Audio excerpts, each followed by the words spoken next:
పూరా లోకల్. నమస్తే, welcome to పూరా లోకల్. హిందూ ముస్లిం అనే భేదం లేకుండా హిందూ ముస్లిం బాయ్ బాయ్ అని చెప్పుకుంటూ అటు హిందువుల పండుగలు వచ్చినా సెలబ్రేట్ చేసుకుంటారు, ముస్లిం పండుగలు వచ్చినా వాటిని సెలబ్రేట్ చేసుకుంటూ ఆ పండుగని హిందువులతో కలిసి కూడా జరుపుకుంటారు. ఇలాంటి అంటే ముస్లింలు చాలా మందే ఉన్నారు భారతదేశంలో. అలాంటి ఒక వ్యక్తే సోషల్ యాక్టివిస్ట్, ఆయన పేరు మొహమ్మద్ ముజఫర్. ప్రస్తుతం ఆయన మన పూరా లోకల్ స్టూడియోలో మనతో పాటే ఉన్నారు. నమస్తే అండి ముజఫర్ గారు. నమస్తే బాలా గారు. ఎలా ఉన్నారు? దేవుని కృప. అసలు జాతీయత అంటే ఏంటి? ముఖ్యంగా ముస్లింలు జాతీయతను పాటించరు, ఆగస్టు 15ను పెద్ద ఎత్తున సెలబ్రేట్ చేసుకోరని బయట కొంతమంది అంటున్న పరిస్థితి. మరి వాళ్ళకి ఏం చెప్పాలనుకుంటున్నారు? ముందుగా భారతీయులందరికీ కూడా నా తరపున 15th ఆగస్ట్ యొక్క శుభాకాంక్షలు తెలియజేస్తున్నాను. అలాగే నేను ఒక భారతీయుడిని, భారతదేశం పట్ల విధేయత కలిగి ఉండడం నా యొక్క బాధ్యత. అలాగే అందరినీ ప్రేమపూర్వకంగా చూడడము, అన్నాదమ్ముల్లా కలిసి ఉండడము మన దేశం యొక్క సంస్కృతి సాంప్రదాయము. అదే మనకు మన భారత జాతి నేర్పిస్తుంది. అవే బోధనలు నాకు నేను అనుసరించే ఖురాన్ గ్రంథం కూడా బోధిస్తుంది. ఈ జాతీయాభిమానం గురించి చాలామంది ముస్లిం సోదరుల్లో ఒక దురభిప్రాయం అనేది ఉంది. ఆ అపోహ ఏమిటి అంటే ఆగస్టు 15th లేదా 26 జనవరికి ఏదైతే వేడుకలు మనము జరుపుకుంటున్నామో జాతీయ పరంగా, దాంట్లో ముస్లింలము మేము పాల్గొంటే ఎక్కడ ఇస్లాం ధర్మానికి విరుద్ధంగా అవుతుందో అనే ఒక భయంతో వాళ్ళు ఆ యొక్క పండుగలకు పాల్పంచుకోరు, జాయిన్ కారు. అయితే అలాంటి సమయంలో మనకు ఆదర్శం ఎవరు అంటే ముస్లిం సోదరులకు ప్రవక్త ముహమ్మద్ గారు. ప్రత్యేకంగా ప్రవక్త ముహమ్మద్ గారు ఏనాడు కూడా జాత్యాభిమానాన్ని ధిక్కరించండి, విడిచిపెట్టండి అనే ఒక బోధన ఎక్కడ కూడా చేయలేదు. కానీ కంపల్సరీగా కండిషన్ పెట్టి మరి మీరు జాతీయ పండుగల్లో పాల్గొనాలి అని చెప్పారు. అలాగే జాతీయాభిమానం ప్రవక్త ముహమ్మద్ వారి యొక్క గుండెల్లో కూడా ఉండేది. ప్రవక్త ముహమ్మద్ గారు విశ్వ మానవులందరికీ కూడా చిట్ట చివరి దైవ ప్రవక్త అని నేను నమ్ముతున్నాను. అయితే ఆయన మన భారతదేశం గురించి ఒక అద్భుతమైన విషయం చెప్పారు. ఏం చెప్పారు? దాని రెఫరెన్స్ కూడా నేను చూపిస్తున్నాను. ముస్లిం సోదరులు ఎవరైతే మన ఈ కార్యక్రమాన్ని చూస్తున్నారో వారందరూ కూడా కాస్త దృష్టి పెట్టాలి. ప్రవక్త ముహమ్మద్ సల్లల్లాహు అలైహి వసల్లం వారు అల్ హకీం అనే ఈ యొక్క హదీస్ పుస్తకము, దాంట్లో 3995 హదీస్ నెంబర్, 3995 హదీస్ నెంబర్, దాంట్లో చెప్తున్నారు, అన్నిటికన్నా పరిమళభరితమైన గాలి హిందూ నేలలో ఉంది. అక్కడ హజరత్ ఆదం అనగా ప్రథమ మానవుడిని అవతరింప చేయడం జరిగింది. ఆయన అక్కడ సువాసన గల స్వర్గపు మొక్కను నాటారు అని ప్రవక్త ముహమ్మద్ సల్లల్లాహు అలైహి వసల్లం వారు చెప్పారు. అయితే భారతదేశం తరపు నుంచి ప్రవక్త ముహమ్మద్ సల్లల్లాహు అలైహి వసల్లం వారికి సుగంధపు సువాసన, పరిమళ భరితమైన సువాసన వస్తుంది అని భారతదేశాన్ని పొగుడుతున్నారు. అలాగే ఇంకో హదీస్లో ప్రవక్త ముహమ్మద్ సల్లల్లాహు అలైహి వసల్లం వారు ఏం తెలియజేస్తున్నారు అంటే, నేను అరబ్బు దేశంలో ఉన్నాను కానీ అరబ్బు దేశం నాలో లేదు. అలాగే నేను భారతదేశంలో లేను కానీ భారతదేశం నాలో ఉంది అని అద్భుతంగా ఉదాత్తంగా చెప్పారు. మరి ప్రవక్త ముహమ్మద్ సల్లల్లాహు అలైహి వసల్లం వారిని అనుసరించే ఏ ముస్లిం అయినా భారతదేశం పట్ల అగౌరవంగా ప్రవర్తించగలడా అని నేను సూటిగా ప్రశ్నిస్తున్నాను. అసలు విషయం ఏంటంటే, హిందూ సోదరులు ఇప్పుడు రంజాన్ వచ్చినా లేకపోతే మిగతా పండుగలు ఏమొచ్చినా, బక్రీద్ వచ్చినా ఏమొచ్చినా వాళ్ళు కూడా సెలబ్రేట్ చేసుకుంటారు. అంటే హలీం తింటారు, బిర్యానీ తింటారు. ఇప్పుడు ఇస్లాం మతస్థులకు సంబంధించి రెస్టారెంట్స్ ఉంటాయి పెద్ద పెద్ద, అక్కడికి వెళ్ళి వీళ్ళు భోజనాలు చేస్తుంటారు, మంచిగా ఫుడ్ తింటారు. మరి ఇన్ దట్ సేమ్ వే కొంతమంది పాటిస్తారు. ముస్లిమ్స్ అందరూ పాటించట్లేదు అంటే కొంతమంది అయితే పాటించట్లేదు ముసల్మాన్స్లో. అంటే ఏంటంటే, ఇప్పుడు ఆగస్టు 15th వచ్చింది అనుకోండి, స్కూళ్ళల్లో ఎవరైతే చిన్నపిల్లలు ఉన్నారో అందరు బాగా సెలబ్రేట్ చేసుకుంటారు, కులమత భేదాలు తేడా లేకుండా. కానీ బయటి పెద్దవాళ్ళు ఎవరైతే ఉన్నారో ప్రజలకు, అంటే వాళ్ళ ఇంట్లో పిల్లలకు చెప్పాల్సిన వాళ్ళు జెండా పట్టుకోరు. ఆగస్టు 15th అక్కడ ఏదైతే జెండాకి వందనం జరుగుతుందో అక్కడికి రారు. సో మరి వాళ్ళకి ఏం చెప్పాలనుకుంటున్నారు మీరు? ఇంతకుముందే నేను తెలియజేస్తున్నాను. ఆ విషయం ఏమిటి అంటే, చాలామంది ముస్లింలో ఒక అపోహ అనేది ఉంది. మేము జెండాను పట్టుకుంటే ఎక్కడ ఇస్లాం ధర్మాన్ని వ్యతిరేకించిన వాళ్ళముగా అవుతామో అనే యొక్క భయంతో కొంతమంది చేయరు.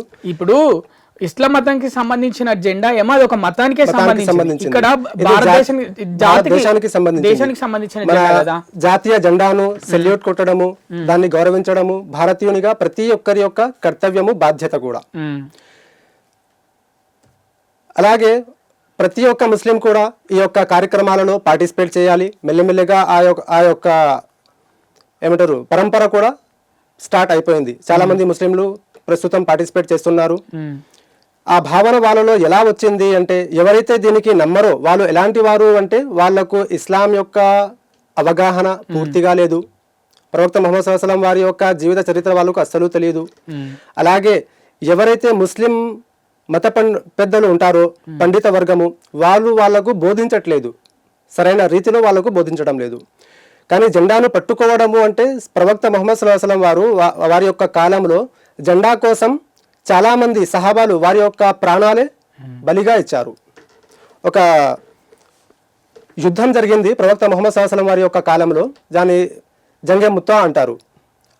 యుద్ధం, ముత్తా అనే యుద్ధం. ఆ యుద్ధంలో చాలా సహాబాలు పార్టిసిపేట్ చేశారు. దాంట్లో ఒక సహాబీ ఆ జెండా పట్టుకొని యుద్ధం చేస్తూ ఉంటారు. అయితే దౌర్జన్యపరులు అపోజిట్లో ఎవరైతే ఉన్నారో వాళ్ళు ఏం చేస్తారు అంటే, ఏ చేతిలో అయితే ఆయన జెండా పట్టుకున్నాడో ఆ చేతిని నరికేస్తారు. ఆయన ఏం చేస్తారు సహాబీ అంటే, ఆ జెండాను మరో చేతిలో తీసుకుంటారు. ఈ చేతిలో తీసుకొని మళ్ళీ పట్టుకుంటారు. నా జెండాని నేను కింద పడనివ్వను, ఇది నా గౌరవం అని పట్టుకుంటాడు. అయితే ఆ రాక్షసుడు ఏం చేస్తాడు అంటే, ఆ చేతిని కూడా నరికేస్తాడు. ఆ సమయంలో కూడా ఆ సహాబీ ఏం చేస్తారు అంటే, ఆ జెండాను ఈ రెండు భుజాలు ఉన్నాయి కదా, భుజస్కంధాల నుంచి ఇలా పట్టుకుంటాడు. నా జెండాను నేను కింద పడనివ్వను అని. అయితే ఆ వ్యక్తి రాక్షసుడు రెండు భాగాలుగా ఆయనకు కోసి చంపేస్తాడు కత్తితో. అయితే లాస్ట్లో వస్తున్నాను నేను. అయితే వాళ్ళు ప్రాణాలు బలిగా ఇచ్చినా గానీ తమ యొక్క జాతీయ జెండాను కింద పడనివ్వలేదు. కానీ నేటి ముస్లింల పరిస్థితి ఎలా ఉంది? నేటి ముస్లింల పరిస్థితి, జెండాను చూసి వాళ్ళు గౌరవించడం లేదు, సెల్యూట్ కొట్టడం లేదు. సెల్యూట్ కొట్టడం ఏం తప్పు కాదు. ఎందుకంటే మనము ఎవరికైతే ఏ సర్వసృష్టికర్తల దేవునికైతే సజ్దా చేస్తున్నామో, ఆ యొక్క సజ్దా మనం చేయట్లేదు కదా మన జెండాకి. కేవలం దానికి మనము తల ఎత్తి సెల్యూట్ చేస్తున్నాము ఒక గౌరవపదంగా. అయితే ప్రవక్త ముహమ్మద్ సల్లల్లాహు అలైహి వసల్లం వారు జెండాను గౌరవించడం పట్ల కూడా ఇలాంటి ఆదర్శంగా నిలిచారు. కనుక ముస్లిం సమాజం ప్రవక్త ముహమ్మద్ సల్లల్లాహు అలైహి వసల్లం వారిని నిజంగా అనుసరిస్తే, నిజంగా ప్రవక్త వారి యొక్క ప్రేమ మమకారము తమ గుండెల్లో ఉంటే, ఖచ్చితంగా భారతదేశంలో ఉంటూ భారత జాతి యొక్క జెండాను ఏదైతే ఉందో దాన్ని ఖచ్చితంగా సెల్యూట్ చేయాలి, దానికి గౌరవించాలి. ప్రతి ఒక్క ముస్లిం యొక్క బాధ్యత ఇది. ఇంకో విషయం ఏంటంటే, ఒక భారతీయుడిగా, ఒక ముస్లింగా మీరు జెండా పట్టుకోవాల్సి వస్తే మొదటగా భారత జాతీయ జెండా పట్టుకుంటారా, లేకపోతే ఇస్లాం మతానికి సంబంధించిన జెండా పట్టుకుంటారా? అంటే సిచ్యువేషన్ అలా వచ్చింది, అప్పుడు ఏం చేస్తారు? నేను ఖచ్చితంగా భారతీయ జెండానే పట్టుకుంటాను. ఎందుకంటే నేను ఉంటున్నది భారతదేశంలో. ఇక్కడ మన భారతదేశము అన్ని కులాలకు, మతాలకు, వర్గాలకు భిన్నత్వంలో ఏకత్వంలా మనం అందరం కూడా కలిసి ఉన్నాము. అయితే మనం అందరము ఏ పోరాటం చేసినా గానీ భారత జాతి యొక్క సమగ్రత కోసము, దానికి మనం అగ్రరాజ్యంగా మలచడానికి మాత్రమే మనం కృషి చేస్తాం. కాబట్టి ఖచ్చితంగా నా చేతిలో భారత జాతి యొక్క జెండా మాత్రమే ఉంటుంది. త్రివర్ణ పతాకం నా చేతిలో ఉంటుంది. అంటే మిగతా ముస్లిం సోదరులకు కూడా మీరు ఏం చెప్పాలనుకుంటున్నారు ఈ విషయం మీద? మిగతా సోదరులకు కూడా నేను అదే విషయం చెప్పదలుచుకున్నాను. ఎందుకంటే మనము ఏ దేశంలో అయితే నివసిస్తున్నామో ఆ దేశం పట్ల మనకు గౌరవము ఉండాలి, భక్తి ఉండాలి, మర్యాద అనేది కూడా ఉండాలి. దేశభక్తి లేనివాడు దైవభక్తిలో ఎలా పాల్గొనగలడు? ఎందుకంటే మనము ఏ దేశంలో అయితే పుట్టి పెరిగామో, ఏ దేశంలో నుంచి అయితే మనము ఆహార పానీయాలు తీసుకుని తింటున్నామో, ఆ మట్టికే మనము సరిగా రుణపడి లేనప్పుడు దేవునికి ఏం రుణపడి ఉంటాము? అంటే భావన ప్రతి ఒక్కరిలో ఉండాలి. దేవుడు కూడా చెప్తున్నాడు, మీరు ఏ జాతిలో అయితే నివసిస్తున్నారో, ఏ దేశంలో అయితే మీరు నివసిస్తున్నారో ఖచ్చితంగా దాని యొక్క రుణాన్ని మీరు తీర్చుకోండి అని దేవుడు హెచ్చరిస్తున్నాడు.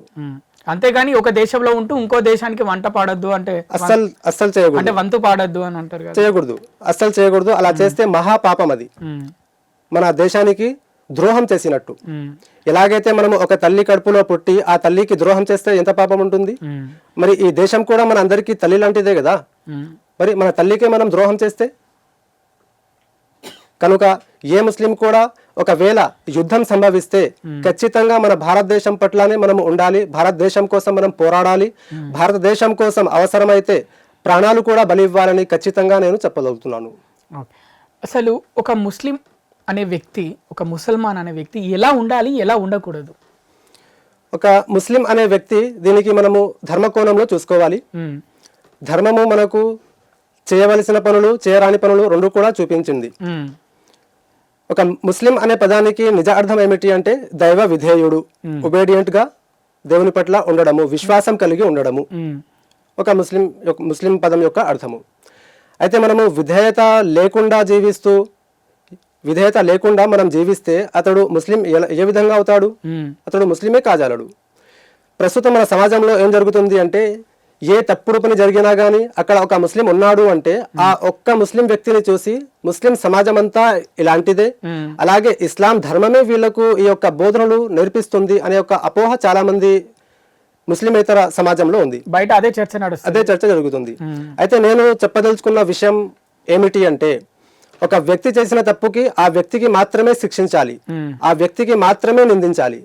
అలా కాకుండా ఒక వ్యక్తి చేసిన తప్పుకి ఆ కమ్యూనిటీ, ఆ సమాజం, ఆ వర్గం మొత్తాన్ని మనము బ్లేమ్ చేయడము సమంజసం ఎంత మాత్రము కాదు.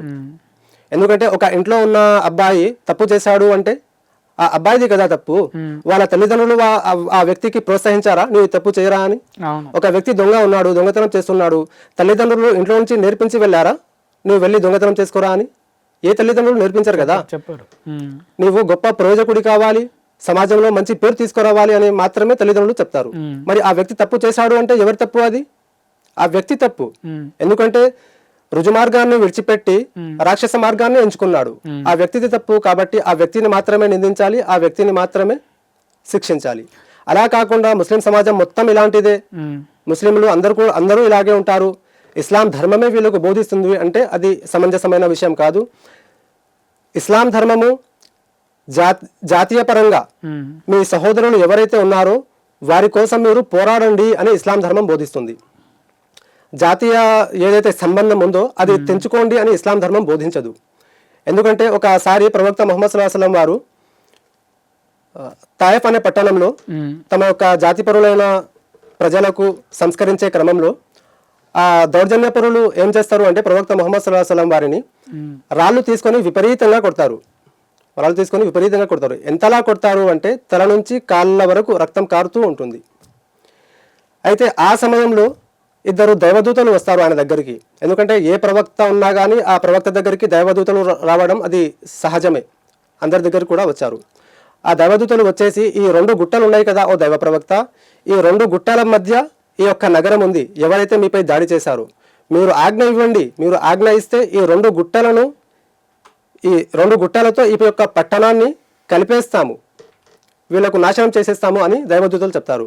అప్పుడు ప్రవక్త ముహమ్మద్ సల్లల్లాహు అలైహి వసల్లం వారు ఏం చెప్తారు అంటే లేదు, నా జాతిపరులు అమాయకత్వం వల్ల నాపై ఇలాంటి దౌర్జన్యం చేశారు, కానీ వాళ్లకు ఎలాంటి శిక్ష విధించకూడదు మీరు అని తర్వాత దేవునితో కూడా తలపై రక్తం ఏదైతే వస్తుందో ఆ రక్తాన్ని తుడుచుకుంటూ ప్రవక్త ముహమ్మద్ సల్లల్లాహు అలైహి వసల్లం వారు ప్రార్థిస్తారు, ఓ దేవా వీరు అమాయకులు, వీళ్ళను క్షమించు అని వేడుకుంటారు. మరి ఆయన ఎలాంటి భావజాలం కలిగి ఉన్నారు తమ జాతి పట్ల? ఎవరైతే కొట్టారో వాళ్ళు ముస్లింలు కారు కదా, ముస్లిం అయితే కొట్టారు ప్రవక్త ముహమ్మద్ సల్లల్లాహు అలైహి వసల్లం వారిని, ముస్లింలు కారు. వాళ్ళు కొట్టినా కానీ ప్రవక్త ముహమ్మద్ సల్లల్లాహు అలైహి వసల్లం వారు వాళ్లకు దూషించడం లేదు, వాళ్ళపై ఎలాంటి అపోహలు నిందలు మోయడం లేదు. దైవదూతలు వచ్చి వీళ్ళకు నలిపేస్తామన్నా కానీ సరే నలిపేయండి అని చెప్పట్లేదు, వద్దు వీళ్ళు అమాయకులు తెలివకారా చేశారు అని క్షమాగుణం కలిగి ఉన్నారు. అయితే నేటి ముస్లిం సమాజం కూడా తమ జాతిపరులైన ముస్లిమేతరులతో సంబంధాలు కలిసిమెలిసే ఉంచాలి, వాళ్ళతో కలిసే ఉండాలి. ప్రతి కార్యక్రమం కూడా కలిసిమెలిసి చేసుకుంటే అదే మన భారతదేశాన్ని యొక్క ఔన్నత్యం. మదర్సాలో దేశభక్తి గురించి చెప్తారా? జాతీయత గురించి, దేశభక్తి గురించి పిల్లలకి ఖచ్చితంగా చెప్తారు సార్, చెప్పరు అనే ఒక సందేహమే లేదు. బయట అంటే చాలా మదర్సాల్లో చెప్తారు. ఇలాంటి అపోహలు ఎవరు చెప్తారు అంటే ఏ వ్యక్తి అయితే మదర్సా ముఖం కూడా చూడలేదో, మదర్సా లోపలికి ఒక్కసారి కూడా కాలు పెట్టలేదో అలాంటి వాళ్ళు టీవీ ముందర కూర్చొని యూట్యూబ్ లో ఒక ఛానల్ తెరుచుకొని మదర్సాల్లో టెర్రరిజం గురించి నేర్పిస్తున్నారు, మదర్సాలో ఉగ్రవాదం గురించి నేర్పిస్తున్నారు, మదర్సాలో కత్తులు కటార్లు ఉంటాయి అని ఎవరు చెప్తున్నారు? ఏ వ్యక్తి అయితే జీవితంలో ఒక్కసారి కూడా మదర్సాలో కాలు పెట్టలేదో ఆ వ్యక్తి చెప్తున్నాడు. ఆ వ్యక్తి యొక్క మాటలు మనము నమ్మాల్సిందేనా? ఒకవేళ ఆ వ్యక్తి యొక్క మాటలు మనం నమ్మితే మనకంటే మూర్ఖులు ఎవరూ లేరు. ఎందుకంటే చూసింది కదా చెప్పాలి, చూడండి ఎలా చెప్పగలుగుతున్నారు. ఈ రోజు మనం మీ స్టూడియోలో కూర్చున్నాము, మీ స్టూడియోలో అటం బాంబులు ఉన్నాయి అంటే ఎలా ఉంటుంది? చెప్పడానికి ఏదైనా చెప్పవచ్చు, ఎందుకంటే నాలుగకు మరి స్వేచ్ఛ ఉంది. కానీ మనకు ఒక బాధ్యత అనేది దేవుడు ఇచ్చాడు. ఆ బాధ్యత ఏమిటి అంటే, మీకు మాట్లాడే శక్తిని నేను ఇచ్చాను కాబట్టి మీరు ఏదైతే సత్యం ఉందో దాన్ని మాత్రమే ప్రజలకు చెప్పండి అని దేవుడు మనకు ఒక ఆజ్ఞ ఇచ్చాడు. దాన్ని మాత్రమే మనం చెప్పాలి. కానీ మనుషుల మధ్య విభేదాలు సృష్టించడానికి, ఒకరిపై ఒకరు దౌర్జన్యాలు చేసుకోవడానికి, లేనిపోని అపోహలు, నిందలు, లేనిపోని విషయాలు చెప్పి ఒకరినొకరం దూరం చేయకూడదు. అసలు మదర్సా ఎలాంటి యాక్టివిటీస్ చేస్తుంది, ఎలాంటి కార్యకలాపాలు చేస్తుంది మదర్సాలో? ప్రధానంగా ఖురాన్ ధర్మశాస్త్రం ఉంది కదా, ఆ ఖురాన్ ధర్మశాస్త్రం యొక్క ప్రబోధనలు జరుగుతాయి. అలాగే ప్రవక్త ముహమ్మద్ సల్లల్లాహు అలైహి వసల్లం వారి యొక్క జీవిత చరిత్ర ఏదైతే ఉందో, ఆయన తమ జీవితంలో ఏ పనులు చేశారు, ఏ విధంగా చేశారు, తల్లిదండ్రుల పట్ల ఆయన ఎలా ప్రవర్తించేవారు, భార్యాబిడ్డలతో ఎలా ప్రవర్తించేవారు, ఇరుగు పొరుగు వారితో ఎలా ప్రవర్తించేవారు, కుటుంబం పట్ల, సమాజం పట్ల ఆయన ఏ విధంగా బాధ్యత వహించేవారు, దాని గురించి మదర్సాలో నేర్పిస్తారు. ప్రధానంగా ఎక్కువగా ఫోకస్ చేసేది ఖురాన్ పైనే. అయితే ఆ పిల్లలు అక్కడ ఖురాన్ కంఠస్థం చేసుకుంటారు, చదువుకుంటారు. దాని తర్వాత దానికే కదా నమాజ్లో ఆచరిస్తారు వాళ్ళు. అయితే దాంట్లో ఎక్కడా కానీ దేశం పట్ల, మన దేశానికి ద్రోహం చేయాలి అని ఏ ఒక్కరు కూడా నేర్పియ్యరు. ఒకవేళ ఉన్నా గానీ ఒకరిద్దరు ఎవరో ఉండొచ్చు. ఎందుకంటే మూర్ఖులు ప్రతి సమాజంలో వార్తలు వచ్చినాయి కదా గతంలో. అదే వార్తలు వచ్చినందుకు నేను చెప్తున్నాను, మూర్ఖులు, అజ్ఞానులు ప్రతి సమాజంలో ఉన్నారు. నాట్ ఓన్లీ ముస్లిం సమాజం, నాట్ ఓన్లీ హిందూ సమాజం, నాట్ ఓన్లీ క్రిస్టియన్ సమాజం, అందరిలో ఉన్నారు మూర్ఖులు, అజ్ఞానులు అనేవాళ్ళు. అంటే వాళ్ళ మతమే గొప్పదని చెప్పుకోవడానికి అలా చెప్పుకునే వాళ్ళే ఇలాంటి ప్రవర్తనలు చేస్తారు. కానీ కంపల్సరీగా మదర్సాల్లో మంచి బోధనలు మాత్రమే నేర్పిస్తారు. దేశం పట్ల భక్తి కలిగి ఉండాలి అనే ఒక బోధనలు వాళ్ళకు నేర్పుతారు. ఎందుకంటే మన జాతీయ గీతం సారే జహాం సే అచ్చా హిందూసితా హమారా, ఈ గీతాలన్నీ రాశారు అంటే ఈ గీతం ఎవరు రాశారు? ఒక ముస్లిం మనిషే కదా, అల్లామా ఇక్బాల్, ఆయనే కదా రాసింది. మరి ఆ ముస్లిం వ్యక్తిలోనే ఇంతటి గౌరవం ఉంటే మన దేశం పట్ల అందరిలో కూడా ఉండాలి, చాలా మందిలో ఉంది కూడా. కానీ ప్రస్తుతం ఏం జరుగుతుంది అంటే, ఎవరైతే మీడియా ముందుకు వస్తున్నారో వాళ్ళు మాత్రమే ఫేమస్ అవుతున్నారు. వాళ్ళు ఏ విషయం వాళ్ళకు అర్థమైందో అది మాత్రమే చెప్తున్నారు. ప్రజలకు అర్థమయ్యేలా, ప్రజలకు ఉపయోగపడేలా ఏ విషయం కూడా ఎవరు బోధించడం లేదు. ఒక భారతీయునిగా చెప్పండి, ఒక ముస్లింగా చెప్పండి, భారతదేశంలో ముస్లింల పరిస్థితి ప్రస్తుతం ఎలా ఉంది, మీకు ఎలా అనిపిస్తుంది ఒక స్వతహాగా ఒక ముసల్మాన్గా? అయితే ప్రస్తుతం మన భారతదేశంలో ముస్లింల పరిస్థితి ఎలా ఉంది అని మీరు ప్రశ్నించారు. అయితే ఒక భారతీయ ముస్లింగా నేను చెప్పదలుచుకుంటాను. ఆ విషయం ఏమిటి అంటే, చెప్పండి. ముస్లింలకు భారతదేశంలో ఉన్నంత స్వేచ్ఛ ఏ దేశంలో కూడా లేదు. ఏ విధంగా అంటే, ఇతర దేశాల్లో మనం చూస్తే, ముస్లిం దేశాల్లో చూసినా కానీ అక్కడ వేరే రకమైన యొక్క దోపిడీలు, దౌర్జన్యాలు, వారిపై అత్యాచారాలు జరుగుతూనే ఉన్నాయి. ముస్లిం దేశము అంటే అక్కడ అందరూ కూడా మంచి పద్ధతిలో ఉన్నారు అనే ఒక సర్టిఫికేట్ ఎవరు కూడా ఇవ్వలేరు. అయితే వారందరికంటే పోల్చుకుంటే భారతదేశంలో ఉన్న ముస్లింలు మాత్రమే వారందరికంటే ఎక్కువ స్వేచ్ఛగా జీవితాన్ని గడుపుతున్నారు అని నేను అనుకుంటున్నాను. అలా నేను భావిస్తున్నాను కూడా. ఎందుకంటే చాలామంది ఒక అపోహ అనేది మోపించారు, భారతదేశంలో మోదీ ప్రభుత్వం ఉంది కాబట్టి ముస్లింలపై దౌర్జన్యాలు జరుగుతున్నాయి అనే ఒక వాదన మనము చుట్టుపక్కల దేశాల్లో అన్ని కూడా వింటూనే ఉన్నాం. కానీ అది నిజమా అబద్ధమా? అది ఖచ్చితంగా అబద్ధమే, 100% అబద్ధం అది. ఎందుకంటే ఇప్పటి వరకు ఎన్నో ఘర్షణలు జరిగాయి. మోదీ ప్రభుత్వానికంటే ముందు ఎన్నో ఘర్షణలు జరిగాయి. హిందూ ముస్లిం ఫీలింగ్లతో పాటు ఎన్నో రకాల ఘర్షణలు జరిగాయి. కానీ మోదీ ప్రభుత్వం వచ్చిన తర్వాత, బీజేపీ ప్రభుత్వం వచ్చిన తర్వాత బీజేపీ ప్రభుత్వము ఈ అల్లర్లను పూర్తిగా ఆపివేసింది. దీని గురించి నేను ప్రత్యేకంగా బీజేపీ గవర్నమెంట్ని, అంటే మన ప్రియతమ మోదీ, ప్రధాని నరేంద్ర మోదీ గారికి ధన్యవాదాలు తెలియజేసుకుంటున్నాను ఒక ముస్లింగా, భారతీయ ముస్లింగా. అయితే ఇతర దేశాల్లో మనం చూస్తున్నాము, వాళ్ళకు ఆ స్వేచ్ఛ అనేది లేదు. ఆ ముస్లింలకు స్వేచ్ఛ అనేది లేదు. గవర్నమెంట్ ఒక రూల్ ఏదైతే పాస్ చేసిందో దానికి కట్టుబడి ఉండి ఆ విధంగానే వాళ్ళు జీవితం గడపాలి. అలాగే ఏదైతే పరదా గురించి ఉందో, ఇక్కడ భారతదేశంలో ఇస్లామియా ప్రభుత్వం లేకున్నా కానీ మోదీ ప్రభుత్వం ఏదైతే ముస్లింలు హిజాబ్ ధరిస్తున్నారో వాటికి గౌరవిస్తుంది. ఎప్పుడే కానీ హిజాబ్ని తీసివేద్దాం అని ప్రధానమంత్రి నరేంద్ర మోదీ గారు తమ నోటి ద్వారా ఎప్పుడు కూడా అనౌన్స్ చేయలేదు. ఏదో ఇతర నాయకులు, చిన్న చిన్న నాయకులు మాత్రమే ఆ యొక్క వాదనను తీస్తున్నారు, హిజాబ్ తీసేయండి, అది తీసేయండి అని. ఎందుకంటే ప్రధానమంత్రి శ్రీ నరేంద్ర మోదీ గారు ఆయన ప్రధానమంత్రితో పాటు ఒక గొప్ప ధార్మికుడు కూడా. అయితే ధర్మం పట్ల ఆయనకు ఉన్న అవగాహన అదే ఈ హిజాబ్ని కంటిన్యూగా కొనసాగిస్తుంది. ఎందుకంటే మనం చూస్తాము, సీతమ్మదేవిని ఎప్పుడు చూసినా కానీ మనము సీతమ్మదేవి ఎప్పుడు చీర కొంగు కప్పుకొని ఉంటుంది. అది వాస్తవ హిజాబ్ అంటే. హిజాబ్ అంటే అదే, ఈ నోస్ పీస్లు పెట్టుకోవాలి, అది పెట్టుకోవాలి, అది హిజాబ్ లోకి రాదు. అది మన ఇష్టానుసారంగా మనము ఏదైతే స్టైల్ మనకు నచ్చిందో అది పెట్టుకుంటున్నారు. దానికి ఇస్లాంలో అనుమతి లేదు. హిజాబ్ అంటే కేవలం ఈ తల వెంట్రుకలు కనిపించకుండా కింద కాళ్ళ వరకు మనము బట్టలు వేసుకుంటే చాలు. ఈ నల్ల బుర్ఖాలు వేసుకోవడము, ఈ చేతులకు గ్లోవ్స్లు వేసుకోవడము అది ఇస్లాం పద్ధతి ఎంత మాత్రము కాదు. విదేశాల్లో ఇప్పుడు కొంతమంది బుర్కా వేసుకుంటలేరు కదా, వేసుకోవట్లేదు. కొంతమంది వేసుకుంటున్నారు కూడా, కొంతమంది వేసుకుంటున్నారు, కొంతమంది వేసుకోవట్లేదు. ఇస్లాం మనకు అనుమతి ఇచ్చింది ఈ విధంగా ఉండండి అని. ఇప్పుడు ఒక మెజర్మెంట్ మాత్రమే మనకు ఇస్లాం ఇచ్చింది. మగవాడు అయితే కాళ్ళ నుంచి ఈ నడిబొడ్డు వరకు బట్టలు వేసుకోవాలి, కనీసం మినిమం. అది మాక్సిమం ఎంతైనా వేసుకోండి, మీ ఇష్టం.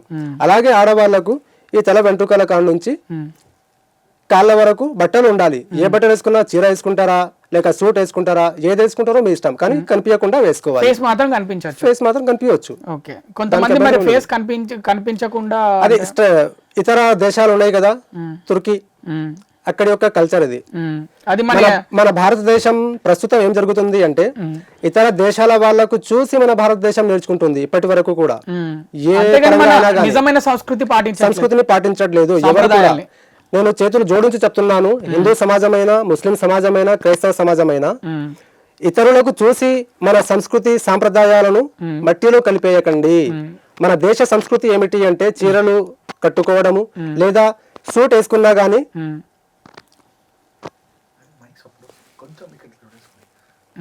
చెయ్యి తగిలింది. అయితే నిజ భారతీయులుగా జీవితాన్ని గడపండి అని నేను ప్రతి ఒక్కరితో చేతులు జోడించి మరి విన్నపం చేసుకుంటున్నాను. ఈ రోజు హిందూ సమాజంలో చూసినా గానీ, ముస్లిం సమాజంలో చూసినా గానీ, ఫారెన్ కంట్రీస్ లో ఏదైతే సాంప్రదాయాన్ని పాటిస్తున్నారో ఆ సాంప్రదాయం లాగా జీన్స్లు వేసుకొని, టీ షర్ట్లు వేసుకొని మన సంస్కృతి సాంప్రదాయాలను మట్టిలో కలిపేస్తున్నారు, సర్వనాశనం చేసేస్తున్నారు. అలాగే బర్త్డే పార్టీస్ అని, ఆ పార్టీస్ అని చేసుకోండి, మీకు అనుమతి ఉంది. కానీ వాటిని పాటిస్తూ పూర్తిగా మన సంస్కృతి సాంప్రదాయాన్ని మట్టిలో కలిపేయడం అది సమంజసం ఎంత మాత్రము కాదు. శుభ్రంగా బొట్టు పెట్టుకొని మన యొక్క సంస్కృతి సాంప్రదాయాలు ఏవైతే ఉన్నాయో వాటిని పాటించండి అని ప్రతి ఒక్కరితో కోరుతున్నాను. అలాగే ముస్లిం సమాజంతో కూడా ఏవైతే ప్రవక్త ముహమ్మద్ సల్లల్లాహు అలైహి వసల్లం వారు వారి యొక్క జీవిత చరిత్ర మొత్తం చూపించారో, అలాగే వారి యొక్క పత్నులు ఉన్నారు, భార్యలు, ఏ విధంగా అయితే దుస్తులు ధరించారో ఆ విధంగా మాత్రమే ధరించడం చాలు. ఈ నల్ల బుర్ఖాలు కంపల్సరీగా వేసుకోవడం కంపల్సరీ ఇస్లాం ఏ మాత్రము చేయలేదు. ఇంకా అన్నిటికంటే ముఖ్యమైన మ్యాటర్ ఏంటంటే భారతదేశంలోకి రోహింగ్యాలు అంటే మిగతా దేశాలకు సంబంధించిన ముస్లిమ్స్ రోహింగ్యాలు ఎక్కువ వస్తున్నారు. వాళ్ళు ఇక్కడ స్వేచ్ఛగా బతుకుతున్నారు, వాళ్ళకి ఆధార్ కార్డులు వస్తున్నాయి. మరి వాళ్ళు కొంతమంది అవినీతి కార్యకలాపాలు కూడా చేస్తున్నారు. మరి వాళ్ళ గురించి మీరు ఏం చెప్పాలనుకుంటున్నారు? ఇక్కడికి వచ్చి కొంతమంది బయట దేశం నుంచి వచ్చిన ముస్లిం ఆడపిల్లలతో వ్యభిచారం కూడా చేపిస్తున్నారు భారతదేశంలో. ఇలాంటి కార్యకలాపాలు జరుగుతున్నాయి, వాటి గురించి ఏం చెప్పాలనుకుంటున్నారు? దానివల్ల మిగతా ముస్లిం సమాజానికి చెడ్డ పేరు వస్తుంది కదా? ఖచ్చితంగా వస్తుంది. రోహింగ్యా నుంచి ఎవరైతే ముస్లింలు మన భారతదేశంలో వచ్చారో, మన భారతదేశంలో వాళ్ళకు ఆధార్ కార్డు కూడా దొరికింది.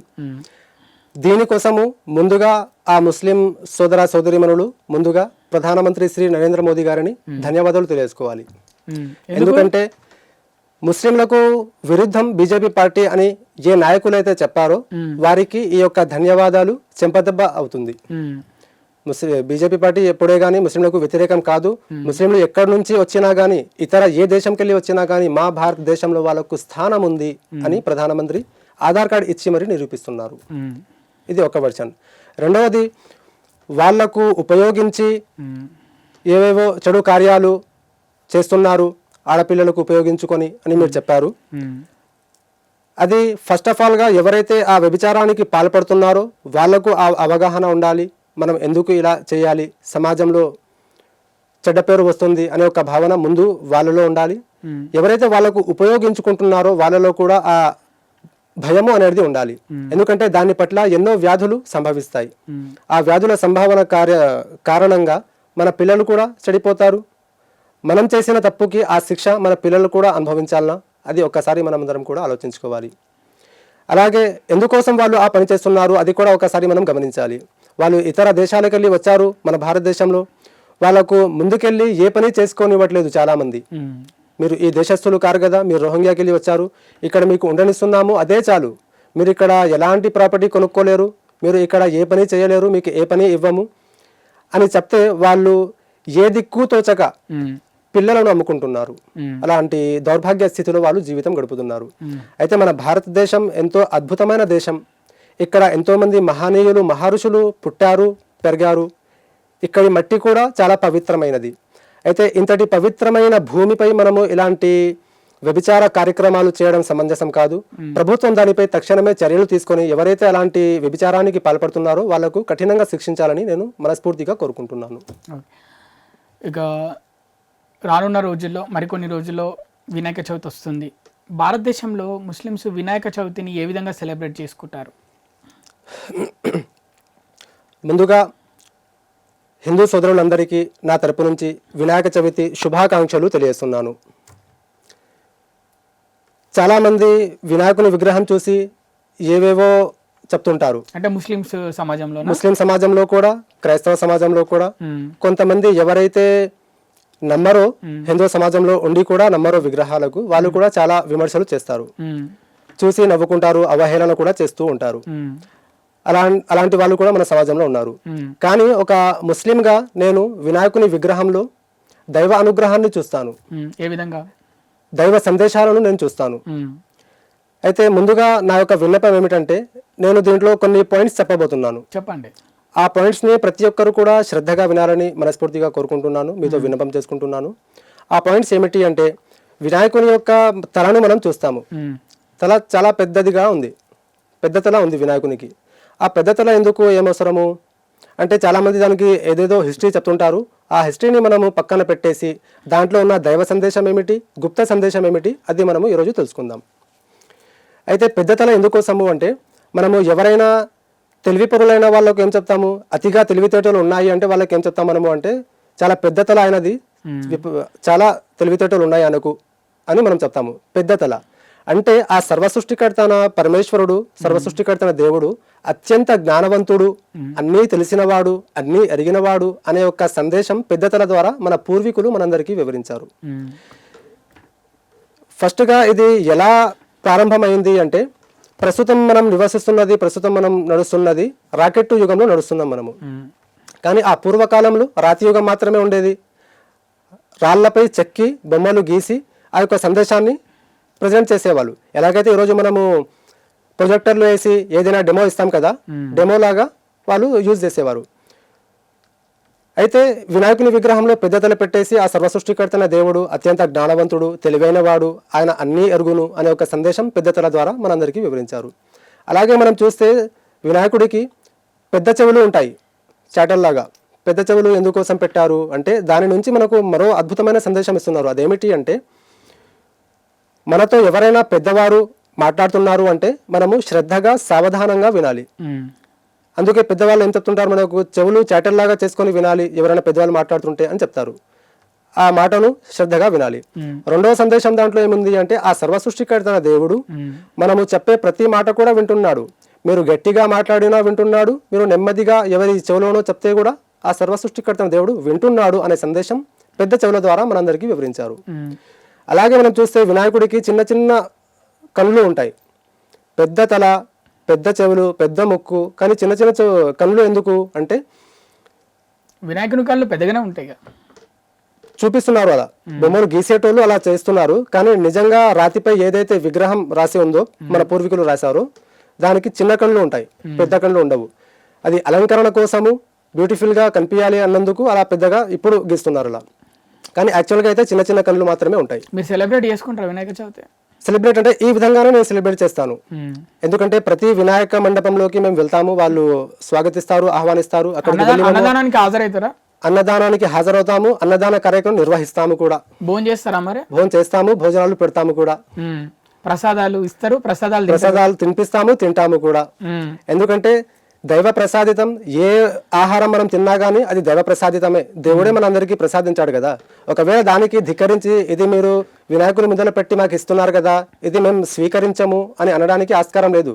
ఎందుకంటే అది తయారు చేసింది మీరు కాదు కదా నాకు ప్రసాదం ఇచ్చేది, దేవుడు ఇచ్చిన వరమే నాకు ఇస్తున్నారు మీరు, దానికి నేను తినను అని విడిచిపెట్టాను అనుకోండి, దైవ ధిక్కారిని అవుతాను.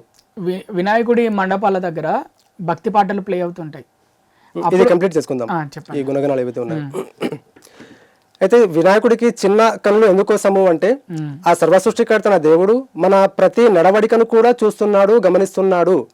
మీరు పొద్దున పూట చేసినా గానీ రాత్రి పూట చేసినా గానీ ఏ సమయంలో చేసినా గానీ, రాత్రి పగలు అనే తేడా ఏమి లేదు, మీరు ఏ సమయంలో ఏ పని చేసినా గానీ ఆ సర్వసృష్టికర్త దేవుడు మీకు చూస్తున్నాడు అనే ఒక భయం మనలో ఉండాలి. కాబట్టి వినాయకుల వారికి చిన్న చిన్న కళ్ళు పెట్టడం జరిగింది.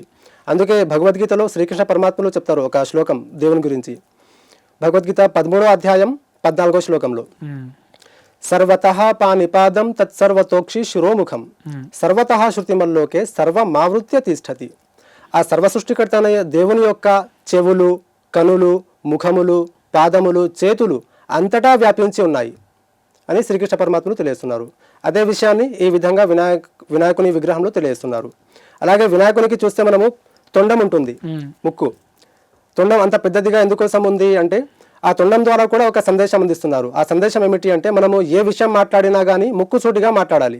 మనసులో ఏదో అనుకొని, మనసులో మీ గురించి వేరే ఏదో అపార్థాలు అపోహలు ఉన్నాయి, వీడు ఇలాంటి వాడు అని మనసులో ఉంది, పైన మాత్రం ఏమండి బాలగారు ఎలా ఉన్నారు, అంత క్షేమమేనా అని నవ్వుకుంటూ మాట్లాడుతున్నాను అంటే అది ముక్కుసూటి మాట కాదు కదా. అది అలా కాకుండా ఏదుందో అదే మాట్లాడాలి, ముక్కుసూటిగా మాట్లాడాలి అనే ఒక సందేశం ఆ విధంగా మనకు తెలియజేశారు. అలాగే మనం వినాయకుని విగ్రహంలో చూస్తే ఏకదంతం ఉంటుంది. ఏకదంతుడు అని అంటారు వినాయకునికి, రెండో పేరు ఏకదంతుడు. ఏకదంతం ఎందుకోసము అంటే మన అందరికీ పుట్టించిన, మన అందరికీ పోషిస్తున్న ఆ సర్వసృష్టికర్తన దేవుడు ఒకే ఒక్కడు అనే సందేశం ఆ ఏకదంతం ద్వారా మనకు వివరిస్తున్నారు. అలాగే ఇంకా చాలా ఉన్నాయి, ఒకవేళ సమయం ఉంది అంటే వివరిస్తాను, లేదంటే స్కిప్ చేసేద్దాం. చెప్పండి. ఇప్పుడు ఎట్లా వినాయక చవితి వస్తుంది, మీరు ఇంత బాగా చెప్తున్నారంటే మేము ఫుల్, మీరు ఎంత చెప్తే అంత వేస్తాం మేము మా ఛానల్లో. అయితే వినాయకుడి యొక్క బొజ్జను కూడా మనం చూస్తాము, పొట్ట పెద్దదిగా ఉంది. ఎందుకోసం అది చేతిలో ఉన్న లడ్డూలు తిని అంత పెద్దగా అయిందా అంటే అలా కాలేదు. ఎవరైతే ఇతరులు మన దగ్గరికి వచ్చి వారి యొక్క గుప్త రహస్యాలు ఏవైతే ఉంటాయో మనకు చెప్పారనుకోండి, అది మనము మళ్ళీ బయటికి వెళ్ళి ఎవరితోనో అది షేర్ చేయకూడదు. ఎందుకంటే ఒక రహస్యం మన వరకు అందింది అంటే ఆ వ్యక్తి మన మధ్యలోనే ఉండాలి, మూడో వ్యక్తికి అది తెలియకూడదు. ఆ రహస్యాలను మన కడుపులోనే దాచుకోవాలి తప్ప బయటికి ఎవరికి చెప్పకూడదు అనే సందేశం ఆ కడుపును పెద్దదిగా గీసి మనకు చూపించారు. అలాగే వినాయకుడి చేతిలో ఒక చేతిలో లడ్డు ఉంటుంది, ఒక చేతిలో గొడ్డలి కూడా ఉంటుంది, రెండు కూడా ఉన్నాయి. అవి ఎందుకోసము? అలాగే ఒక చేతిలో దారం కూడా ఉంటుంది. ఆ దారం ఎందుకోసము అంటే మీరు ధర్మం యొక్క దారాన్ని గట్టిగా పట్టుకోండి, అంటే ధర్మంపై మీరు స్థిరంగా ఉండండి, అటు ఇటు డోలామాలపరంగా ఉండకూడదు, ధర్మంపై స్థిరంగా నడవండి, ధర్మం యొక్క దారాన్ని గట్టిగా పట్టుకోండి అనే ఒక సందేశం ఆ దారం ద్వారా ఉంది. అలాగే ఇంకో చేతిలో కొడవలి ఎందుకోసం ఉంది అంటే మీరు తప్పుడు పనులు చేస్తే దేవుడు మీకు దండిస్తాడు, శిక్షిస్తాడు అని ఒక సందేశం దాంట్లో. మరో చేతిలో లడ్డు ఉంది, కింద కాళ్ళ దగ్గర మూషిక ఉంటుంది. ఆ మూషిక ఏం చేస్తుంది? ఎలుకనే మూషిక అంటారు, మూషిక వాహనుడు వినాయకుడు. అయితే ఆ మూషిక ఎలుక ఏం చేస్తుంది? ఒక కంటితో లడ్డు వైపు చూస్తుంది, మరో కంటితో వినాయకుడి వైపు చూస్తుంది, ఇలా తిరకస్గా చూస్తుంది. అంటే వినాయకుడిని చూస్తూ ఆ లడ్డు తినాలనా వద్దా అని అడుగుతుంది అన్నట్టు అనిపిస్తుంది అది ఆ సీన్ చూస్తే. అయితే చేతిలో ఏదైతే లడ్డు ఉందో అది ఈ ప్రపంచం, మన ప్రపంచం చూడడానికి తీయగా ఉంటుంది, మంచిగా అనిపిస్తుంది. కానీ మన సమాజంలో ఉన్న చెడు వ్యసనాలకు చెడు అలవాట్లకు మనము బానిసలు అవుదామా, లేదా ధర్మ మార్గంలో నడిచి, వినాయకుడు అంటే ధర్మ మార్గం చూపించేవాడు, ధర్మంపై నడిచేవాడు కదా, అయితే ఆ యొక్క సందేశం అలా తీసుకుంటున్నారు. ధర్మ మార్గంపై నడుస్తారా, లేక ఈ సమాజం ప్రాపంచిక జీవితంలో మీరు దానికి లోబడి ధర్మాన్ని మర్చిపోతారా అనే ఒక సందేశం ఆ విధంగా మనకు తెలియజేశారు. వినాయకుడి మండపాల దగ్గర శ్లోకాలు అంటే భక్తి పాటలు అవన్నీ పెడతారు. అవి మీరు విన్నప్పుడు మీకు ఏమనిపిస్తుంది అక్కడికి వెళ్ళినప్పుడు మండపాల దగ్గరికి? భక్తి పాటలు ఎప్పుడైతే నేను వింటానో దాంట్లో ఉన్న సారాంశాన్ని గ్రహిస్తాను. అంతేగాని ఈ పాట నేను ఎందుకు వినాలి, ఈ భక్తి పాట ఇది హిందువులది అనుకోరు కదా. హిందూ దేవాలయాల్లో కానివ్వండి లేక మండపాల్లో కానివ్వండి సందేశమున్న మంచి భక్తి కీర్తనల పాటలనే పెడతారు. కానీ ప్రస్తుతం మన సమాజంలో ఏం జరుగుతుంది అంటే, హైందవ సోదరులు నన్ను మన్నించాలి, క్షమించాలి నేను తప్పుగా చెప్తే, వాళ్ళు కేవలం ఈ సాంగ్ బాగుంది కదా అని మాత్రమే వింటున్నారు. ఆ ట్యూన్ నచ్చి వింటున్నారు, బాగుంది కదా, మ్యూజిక్ వస్తుంది, ట్యూన్ వస్తుంది, ఆ గొంతు ఏదో బాగుంది పాడుతున్నారు కదా అని, కానీ బీట్ బాగుందని వింటున్నారు. అంతేగాని దాంట్లో ఉన్న సారాంశం ఏంటిది, దాంట్లో ఉన్న సందేశం ఏమిటి, మెసేజ్ ఏంటిది, అది మనము గ్రహించాలి. అప్పుడే మనము నిజమైన దైవభక్తి గల వారం అవుతాము. అలా కాకుండా కేవలం ట్యూన్ బీట్స్ బాగున్నాయి కదా అని మనం ఉట్టిగా వినుకుంటూ పోతే మన సమాజంలో ఇలాంటి దౌర్జన్యాలు, దోపిడీలు ఏవైతే జరుగుతున్నాయో అవి ఎంత మాత్రం మనకి ఏం చెప్పిండో అది మనం సరిగా వినట్లేదు. అందుకోసమే కదా ఇప్పటి వరకు మన సమాజంలో ఈ దౌర్జన్యాలు, దోపిడీలు ఆగట్లేదు. లేదంటే మన భారతదేశం ఈ సంస్కృతి సాంప్రదాయాలకు పుట్టినలు మన భారతదేశం. అందరూ దైవ ప్రవక్తలు కూడా ఇక్కడ నుంచే వెళ్ళారు, ఇక్కడ నుంచే ప్రపంచం స్టార్ట్ అయింది. ఆది దంపతులు ఎవరు అంటే శివపార్వతులు ఖచ్చితంగా చెప్తారు కదా, వారి యొక్క సంతానమే హిందువులు, ముస్లింలు, క్రైస్తవులు అందరూ కూడా. అయితే ఇక్కడ నుంచే సమాజం స్టార్ట్ అయింది. మరి ఇక్కడనే ఇంత దైవభక్తి లేకుంటే ఇతర దేశాల్లో ఎలా ఉంటుంది? అయితే మనము మన భారతదేశాన్ని భక్తిలో, దైవభక్తిలో, దేశభక్తిలో అగ్రరాజ్యంగా మన భారతదేశాన్ని నిలబెట్టాలి మనము. అప్పుడు నిజమైన దేశభక్తి, దైవభక్తి గలవారం అవుతాము. భారతదేశంలోనే అతిపెద్ద పండుగ వినాయక చవితి అంటే మీరు ఏం చెప్తారు? ఖచ్చితంగా చెప్పవచ్చు, దాని యొక్క స్థానం కూడా అతిపెద్ద పండుగల్లోనే ఉంది. ఎందుకంటే ఇంత గొప్ప సందేశం ఇంతకుముందు నేను ఏదైతే మీకు వివరించానో, అందరూ మనుషులు ఐకమత్యంగా ఉండాలి అనే ఒక బోధనలు వినాయకుని యొక్క విగ్రహంలో చాలా స్పష్టంగా ఉన్నాయి. అవి అందరూ కూడా కలిసికట్టుగా నిర్వహించుకుంటే సందేహమే లేదు, అందరూ కూడా నిర్వహించుకోవచ్చు. ఎందుకంటే ఎవరి మాన్యతలు వాళ్ళకు ఉంటాయి, ఎవరి సంస్కృతి సాంప్రదాయాలు వాళ్ళకు ఉంటాయి. అయితే ముస్లిం సోదరులు దానిని సెలబ్రేట్ చేసుకోకపోయినా కానీ దానికి దూషించకూడదు, కనీసం ఆ బాధ్యత కనీసం వహించాలి. ఎందుకంటే హిందూ సోదరులు వాటిని పాటిస్తున్నారు. ఇప్పుడు ఏదో డీజేలు పెట్టారు, సాంగ్స్ పెట్టారు అని చాలా మంది ముస్లింలు కొట్లాటలు దిగుతుంటారు. వినాయక చవితి నారు ఈ 9 రోజులు 11 రోజులు ఏదైతే వినాయకుని కూర్చోబెడతారో అలాంటి సమయాల్లో అయితే అప్పుడు కూడా హిందూ సోదరులు కూడా ఒక విషయాన్ని గ్రహించాలి. అదేమిటి అంటే, వినాయకుని యొక్క మండపాలు డీజే పార్టీల కోసం ఎంత మాత్రము నిర్మించడం లేదు. ఈ విషయాన్ని గమనించాలి. డీజే పార్టీల కోసం కాదంటున్నారు మీరు? కాదు అంటున్నాను. ఎందుకోసము అంటే, ప్రస్తుతం ఎక్కడ వినాయక మండపం ఏర్పరిచినా గానీ అక్కడ డీజేలు పెట్టి డాన్స్లు చేసుకుంటూ అలా ఆ యొక్క కార్యక్రమాలు చేస్తున్నారు. అలా కాకుండా భక్తి పాటలు, ప్రవచనాలు, అలాగే గీతా శ్లోకాలు యొక్క నేర్పించడం కానీ చిన్నపిల్లలకు, పెద్దవాళ్ళు ఉన్నా కానీ వయసు అయిపోయింది, ఇంట్లో ఎలాగో కూర్చొని ఉన్నారు, ఈ 9-11 రోజులు ఆ వినాయక మండపంలోనే భగవద్గీత క్లాసెస్ నిర్వహించండి మీరు, దానికి మేము కూడా సహకరిస్తాము. అంటే ఒక విషయం, గ్రామాల్లో అలాగే పట్టణాలు అంటే మా మండలాలు ఇంకా జిల్లాల్లో ఎక్కడైతే వినాయకుల మండపాలు ఉంటాయో అక్కడ చాలామంది ముస్లిం సోదరులు వచ్చి డ్యాన్సులు కూడా చేస్తారు, కలిసి అందరితో కలిసిమెలిసి ఉంటారు, నిమజ్జనానికి కూడా కలిసి డ్యాన్సులు వేస్తూ ఊరేగింపులో వెళ్తారు. మరి ఆ విషయం పైన ఏమంటారు? డ్యాన్స్లు చాలా మంది చేస్తున్నారు, అందుకోసమే నేను చెప్తున్నాను. ఈ వినాయక మండపాలు ఎలా ఏర్పరిచాయో అవగాహన ఉందా? నేను కల్పించాలని అనుకుంటున్నాను. చెప్పండి. ఎప్పుడైతే మన భారతదేశానికి స్వాతంత్రం ఇంకా లభించలేదు, ఆ కాలంలో మన పూర్వీకులు ఏం చేశారు అంటే, నేను పేరు మరుస్తున్నాను, అయితే వినాయక మండపాల్లో చాలా మంది ముస్లింలు కూడా వెళ్తున్నారు, పాల్గొంటున్నారు. దాంట్లో మనము ఆశ్చర్యం కలగాల్సిన విషయం ఇంత మాత్రము లేదు. ఎందుకంటే అది స్టార్ట్ అయిందే అందరూ కలిసికట్టుగా ఆ యొక్క పరంపరను సాగించారు, ముందుకు తీసుకెళ్లారు. హిందూ ముస్లిం క్రిస్టియన్ భేదం తేడా లేకుండా అందరూ తేడా కలిసి లేకుండా ఉండాలనే అందరూ కలిసి వినాయక చవితి మెలిసే వచ్చింది. వినాయక చవితిని జరుపుకునేవారు. ఎప్పుడు అంటే మన భారతదేశానికి స్వాతంత్రం లభించక ముందు. అప్పుడు ఏం జరిగింది అంటే ఈ బ్రిటిష్ వాళ్ళు మనందరికీ ఒకే చోట గుమ్మగూడి ఉండకూడదు, వీళ్ళు అలా ఉంటే వీళ్ళు మన భారతదేశానికి ఎలా స్వాతంత్రం లభించాలో అలాంటి మీటింగ్స్ చేసుకుంటున్నారు, నిర్వహించుకుంటున్నారు. మేమందరము వీళ్లకు పోరాడి ఛాన్స్ ఇవ్వకూడదు అనే ఒక ఉద్దేశంతో వాళ్ళు ఏం చేశారు అంటే ఒకటి డివైడ్ అండ్ రూల్ పాలసీ కూడా స్టాబ్లిష్ చేశారు. తర్వాత ఒకే చోట 10 మంది 5 మంది ఉండకూడదు అనే ఒక రూల్ వాళ్ళు పాస్ చేశారు. అయితే అలాంటి సమయంలో మహనీయులు బాల గంగాధర్ తిలక్ గారు ఒక ఆలోచన చేశారు. ఆ ఆలోచన ఏమిటి అంటే ఇప్పటి వరకు మనము ఏదైతే వినాయక చవితిని ఇంట్లో జరుపుకుంటున్నామో, పర్సనల్ గా ఒక్కొక్కరుగా ఇంట్లో జరుపుకుంటున్నామో, అలా ఇంట్లో కాకుండా వీధిలో వాడవాడల్లో గల్లీల్లో వినాయక మండపాలను ఏర్పరిచి అక్కడ అందరం కూడా కలిసికట్టుగా ఒకటి దైవభక్తి కూడా పెరుగుతుంది, వినాయకుని అందరూ ఏకమవుతారు, దైవభక్తి కూడా పెరుగుతుంది హిందూ సమాజంలో. అలాగే ముస్లింలు, క్రైస్తవులు, ఇతరులు ఎవరైతే ఉన్నారో వారందరికీ కూడా బోధించే అవకాశం ఉంటుంది. అక్కడ కలిస్తే ఎలాంటి రూల్ కూడా ఆపలేదు కదా. ఇక్కడ మేము వర్షిప్ చేసుకుంటున్నాము లేదా దేవుని పట్ల ఏవైతే విషయాలు ఉన్నాయో ప్రబోధన చేసుకుంటున్నాము అని చెప్పవచ్చు. అలా అక్కడ అందరూ కూడా కలిసి హిందువులు, ముస్లింలు అందరూ కూడా కలిసి మన భారతదేశానికి ఎలా స్వాతంత్రం దక్కించుకోవాలి అనే ఒక ప్లానింగ్స్ అక్కడ నుంచి వినాయక చవితి నుంచే మొదలైన అక్కడ నుంచే మొదలయ్యాయి. వావ్, సూపర్ గా చెప్పారు. మీరు చేతికి ఏంటి రాఖీ కట్టిరా మీకు? నిన్న మా మహబూబ్ నగర్ లో పట్టణంలో మేము టైలరింగ్ శిక్షణ తరగతులు నేర్పిస్తాము మహిళలకు ఉచితంగా. హిందూ ముస్లిం తేడా ఏమీ లేదు, మానవులకు నేర్పిస్తాం. సమాజం పేరును ఖచ్చితంగా తీసుకోను, మానవులకు ఉచిత టైలరింగ్ నేర్పిస్తాము. అయితే దాంట్లో చాలా మంది లేడీస్ పార్టిసిపేట్ చేస్తారు, నేర్పించే వాళ్ళు కూడా లేడీసే ఉన్నారు. అయితే మొన్న పండుగ ఉండే కదా, రాఖీ పండుగ, ఆ సమయంలో మేము కూడా అక్కడే ఉన్నాము. అయితే మా అక్కలు చెప్పారు, అన్న మేము మీకు రాఖీ కట్టాలని అనుకుంటున్నాము అంటే అభ్యంతరం లేకుండా కట్టండి అన్నాను. సంతోషం కలిగింది.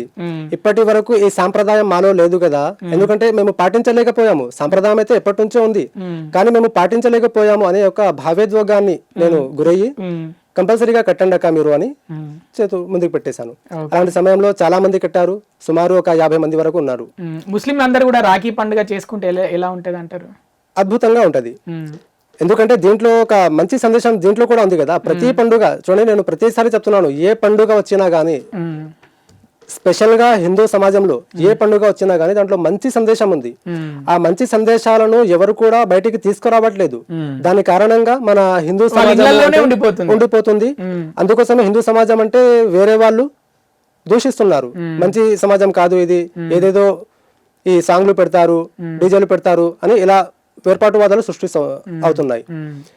అయితే ఈ రాఖీ పండుగలో ప్రత్యేకంగా ఏముంది అంటే సొంత అక్క తమ్ముడు కట్టుకోవాల్సిన పండుగ ఎంత మాత్రము కాదు. కట్టుకోవచ్చు, దానికి కండిషన్ అంటూ ఏం లేదు. కానీ కంపల్సరీగా ఎవరు కట్టుకోవాలి అంటే ఇప్పుడు మనము బయట సమాజంలో ఉన్నాము, ఎవరో తెలియదు, జస్ట్ ఫ్రెండ్స్ లాగా కలిసి ఉన్నాము. అయితే ఆ ఫ్రెండ్షిప్ లోనే ఎక్కువ ప్రమాదం ఉంటుంది. ఇప్పుడు ఒక అబ్బాయి అమ్మాయి ఫ్రెండ్స్ గా ఉన్నారు అంటే దాంట్లోనే ఎక్కువ ప్రాబ్లమ్స్ ఉంటాయి కదా.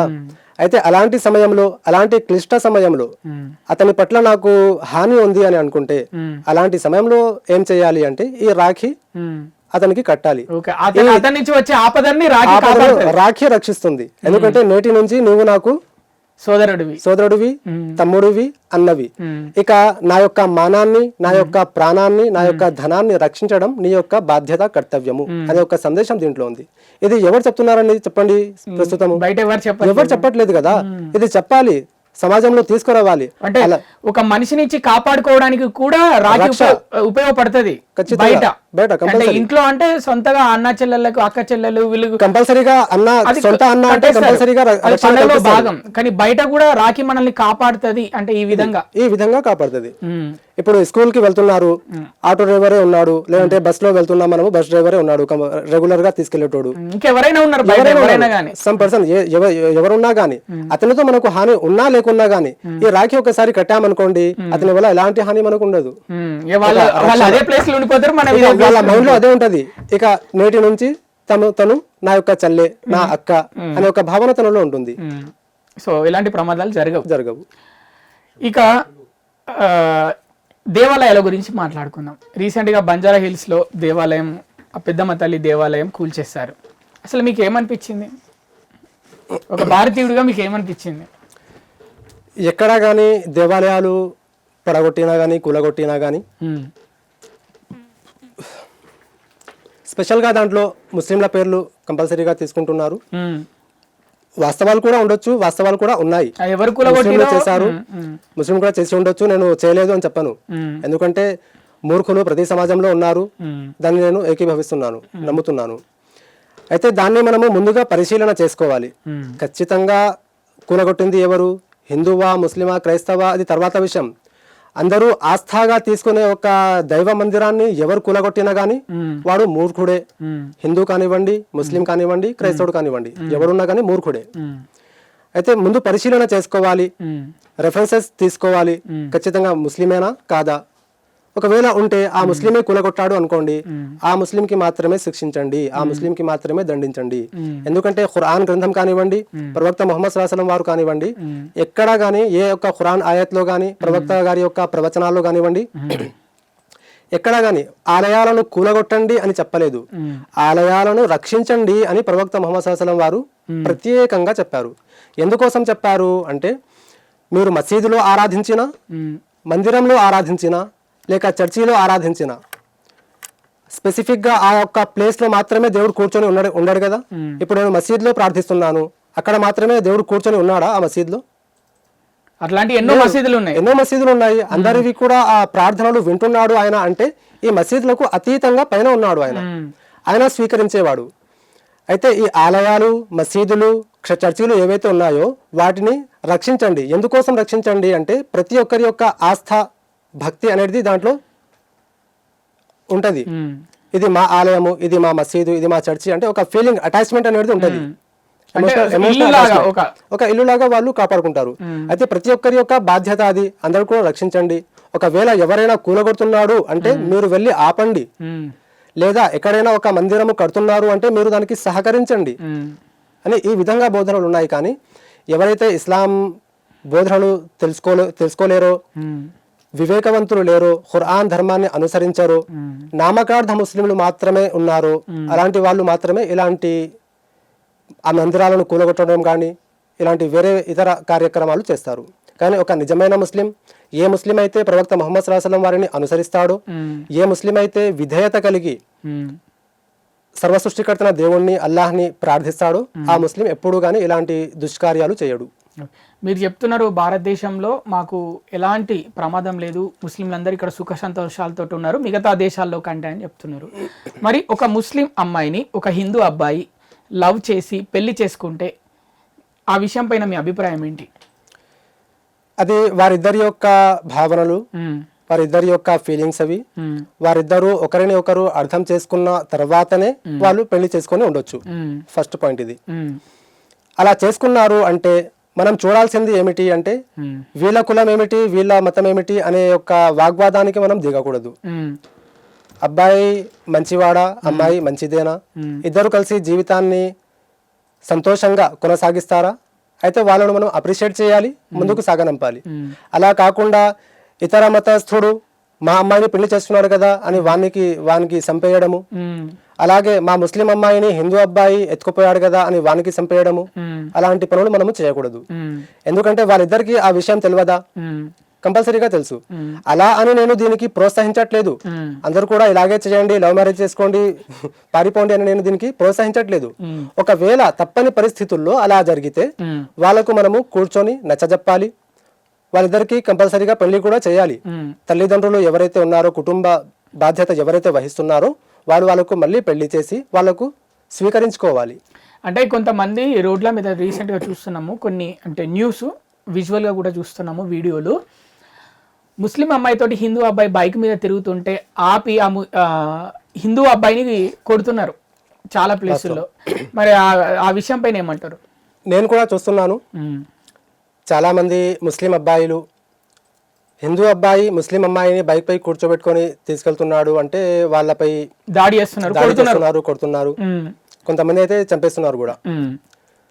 దానికి నేను ఏ పరిస్థితుల్లో కూడా అంగీకరించను, సహించను. ఎందుకోసం అంటే ప్రస్తుతం మనం చూస్తున్నాము, చాలామంది ఒకే ఆఫీస్లో పనిచేస్తుంటారు, ఒకే కాలేజ్లో చదువుతుంటారు, వేరే ఇతర ఏ పనులైనా కానీ కలిసిమెలిసి చేసుకుంటున్నారు. ఇప్పుడు సమయానికి ఆ అమ్మాయి యొక్క అన్న కానివ్వండి, భర్త కానివ్వండి ఇంట్లో లేడు, లేదంటే లోకల్లోనే లేడు. అలాంటి సమయంలో ఆ అమ్మాయి ఏం చేస్తుంది అంటే, ఎవరిపై అయితే ఆ అమ్మాయికి నమ్మకం ఉంటుందో, ఈ వ్యక్తితో నాకు ఎలాంటి హాని లేదు, మంచివాడు, మంచి పద్ధతి గలవాడు, ఈ వ్యక్తితో పాటు నేను వెళ్తే నాకు ఎలాంటి హాని ఉండదు, నా మానానికి కూడా ఎలాంటి హాని ఉండదు అని భావిస్తుందో, ఆ వ్యక్తితో పాటు ఇంటి వరకు డ్రాప్ చేయండి అని వెళ్తుండొచ్చు. ఇది ఒక వర్షన్. అలా వెళ్తుంది చూసి ముస్లిం అబ్బాయిలు మా ముస్లిం అమ్మాయిని కూర్చోబెట్టుకొని నువ్వు వెళ్తున్నావు కదా అని ఆ అబ్బాయిని పట్టుకొని కొట్టడం అది సమంజసమైన విషయం ఎంత మాత్రము కాదు. దానికి నేను వ్యతిరేకిస్తున్నాను ఒక ముస్లింగా. రెండవ వర్షన్ ఏమిటి అంటే, ఒకవేళ నిజంగానే వాళ్ళిద్దరూ ప్రేమించుకున్నారు అంటే ఆ సమయంలో ఆ పిల్ల యొక్క తల్లిదండ్రులు ఆ యొక్క బాధ్యతను వహించుకోవాలి. అలాగే మనం ఒకవేళ రోడ్డుపై వాళ్ళు వెళ్తున్నారు అనుకోండి, ఒకవేళ ఆ అమ్మాయి మీతో హెల్ప్ అడిగింది అంటే అప్పుడు ఆ పని చేయాలి మీరు. కానీ ఆ అమ్మాయి మీతో చెప్తుంది, వేడుకుంటుంది, మా తెలిసిన వాళ్ళు మా ఇంటి పక్కనే ఉంటాడు, మా అన్న లాంటి వాడు, తమ్ముడు లాంటి వాడు, ఆయనతో పాటు వెళ్తున్నాను అన్నా కానీ వినకుండా అలాగే దాడులు చేసి ఆ వ్యక్తిని కొట్టడము అది సమంజసం ఎంత మాత్రము కాదు. ఒకవేళ వాళ్ళిద్దరు ప్రేమించుకుంటే తల్లిదండ్రులు బాధ్యత వహించాలి, వాళ్ళిద్దరిని కూర్చోబెట్టుకొని నచ్చజెప్పాలి. ఆ రెండు ఫ్యామిలీస్ కూడా కూర్చొని వాళ్ళిద్దరికి నచ్చజెప్పాలి. అది కూడా కాకుంటే వాళ్ళిద్దరూ ఒప్పుకోకుంటే అప్పుడు ఆ రెండు ఫ్యామిలీస్ ఏం చేయాలి అంటే ఒక ఒప్పందానికి వచ్చేసి ఆ ఇద్దరు పిల్లలకు పెళ్లి చేసేయాలి. అది మన నిజమైన సాంప్రదాయం. ఒక మనిషిగా ఇది మన సాంప్రదాయం. సంబంధం లేదు. లేచిపోవడము, పారిపోవడము ఇది మన భారతదేశం యొక్క సంస్కృతి సాంప్రదాయాలు కావు. ఇలా చేసి మన భారతదేశం యొక్క పేరుని మట్టిలో కలిపేయకండి. అంతే. అంటే ఇకపైన ఇలాంటి చిన్న చిన్న విషయాలకు పెద్దగా రియాక్ట్ కావద్దని చెప్తున్నారు. అసలు కాకూడదు. ఓకే. మరి లవ్ జిహాద్ అనేది ఇంకా ఉంది అంటే నమ్ముతారా? అంటే భారతదేశంలో పుట్టి పెరిగిన ముస్లింలే కాదు, అంటే ఎక్కడో విదేశాల నుంచి కూడా, అంటే వేరే ఇక్కడ ఇస్లాం దేశాల నుంచి వచ్చి ఇక్కడ మెల్లిమెల్లిగా లవ్ జిహాద్ చేస్తున్నారు కొంతమంది, అంటే నమ్ముతారా? నేను దానికి లవ్ జిహాద్ అని అనుకోను, లవ్ అఫేర్ అనుకుంటాను. ఎట్లా? లవ్ జిహాద్ అంటే ఇది మాకు ఇస్లాం బోధిస్తుంది, ఇలా చేయాలి కంపల్సరీ అని అనుకుంటే అది లవ్ జిహాద్ అవుతుంది. ఇస్లాం దానికి వ్యతిరేకంగా ఉంది. ఎప్పుడు లవ్ జిహాద్ కి ఇస్లాం ఎప్పుడే గానీ ప్రోత్సహించదు. అది కేవలం లవ్ అఫేర్ మాత్రమే. ఆ అఫేర్ ఎలా అంటే, ప్రస్తుతం మనం మన సమాజంలో చూస్తున్నాము, పెళ్లి కాని అమ్మాయి అబ్బాయిలు మాత్రమే కాదు, పెళ్లి చేసుకున్న అమ్మాయి అబ్బాయిలు కూడా ఈ అఫైర్లు పెట్టుకుంటున్నారు. అది సహజంగా మారిపోతుంది మన దేశంలోనే కాదు సమాజం మొత్తంలో కూడా.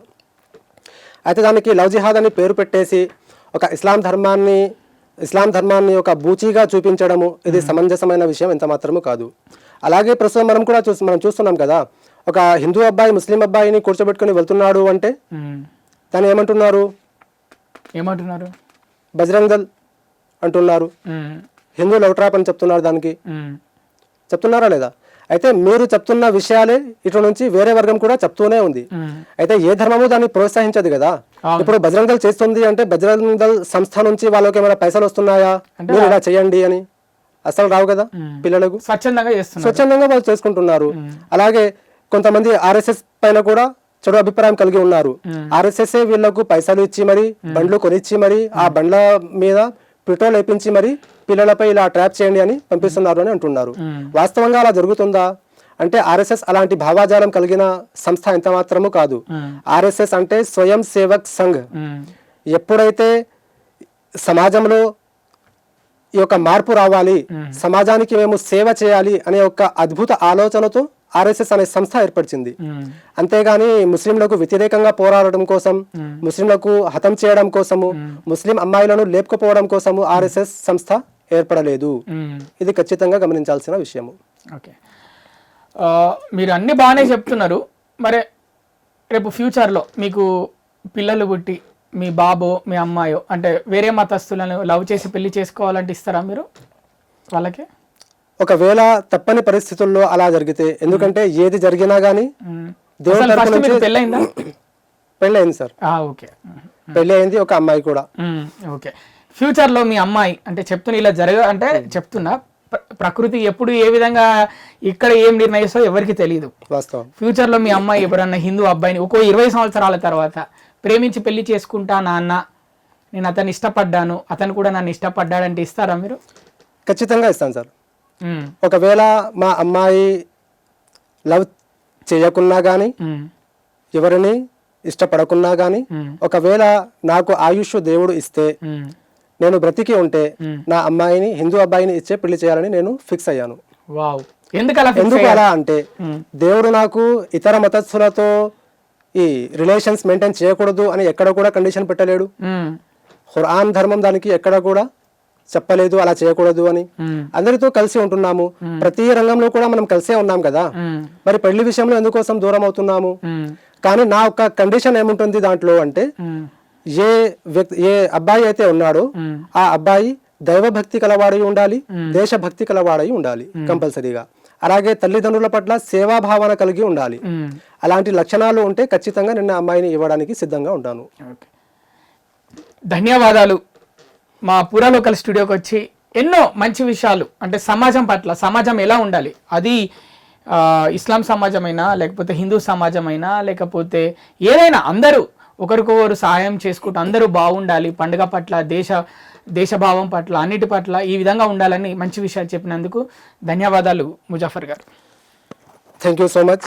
అలాగే నా యొక్క చిన్న విన్నపం ఏమిటంటే, ఈ 15th ఆగస్ట్ నుండి మనమందరం కూడా, భారతీయులందరము కూడా కలిసికట్టుగా ఎలాగైతే మన పూర్వీకులు హిందువులు ముస్లింలు అనే వేర్పాటువాదం లేకుండా సమాజం పట్ల గౌరవము, మర్యాద, దేశం పట్ల భక్తి కలిగి ఉండి మన దేశానికి స్వాతంత్రం దక్కించుకున్నారు, అదేవిధంగా మనం కూడా ఈ రోజుల్లో కలిసిమెలిసి ఉంటూ మన భారతదేశానికి స్వాతంత్రం అయితే వచ్చింది, కానీ అగ్రరాజ్యంగా మన దేశం ఎదగాలి అంటే హిందూ ముస్లిం క్రైస్తవ వర్గాల్లో ఐక్యమత్యం తప్పనిసరి. కనుక అందరూ కూడా కలిసి ఉండాలని భావిస్తూ మరోసారి మీ అందరికీ 15 ఆగస్టు యొక్క శుభాకాంక్షలు తెలియజేస్తున్నాను.